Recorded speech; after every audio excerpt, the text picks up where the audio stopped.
আমি আমার অ্যাপসে যাব, অ্যাপসে যাওয়ার পর এখানে নাম্বার এবং পাসওয়ার্ডটি দেবো, দেওয়ার পর লগ ইনে ক্লিক করব। ক্লিক করার পর এখানে থ্রি ডটে ক্লিক করব। ক্লিক করে এখানে রেভিনিউতে ক্লিক করব। রেভিনিউতে ক্লিক করার পর এখন আমি আমার বর্তমান ব্যালেন্স কত দেখাবো। এই যে দেখতে পাচ্ছেন আমার বর্তমান ব্যালেন্স হচ্ছে 139 টাকা।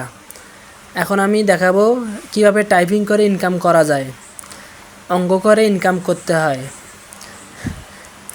এই যে দেখতে পাচ্ছেন 7 - 1 নিচে হচ্ছে 6, এভাবে 3টা কাজ আসবে। 3টা এভাবে সেম একই রকমভাবে করতে হবে। করার পর নিচে হচ্ছে সাবমিট অপশন আসবে, ওখানে ক্লিক করলে আপনার 3টা কাজ সাবমিট হয়ে যাবে।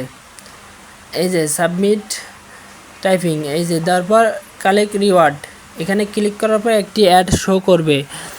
অ্যাড শো করার পর এটা দেখার পর কেটে দেওয়ার পর আপনার এখান থেকে ইনকাম জেনারেট হবে। এই যে দেখতে পাচ্ছেন এই অ্যাডটি শো করতেছে, এই অ্যাডটি দেখার পর এখান থেকে কেটে দেবেন। দেখার পর এই যে 20 মিনিট পর আবার এই কাজটি করতে পারবেন। তাছাড়া এখানে অসংখ্য ধরনের কাজ রয়েছে।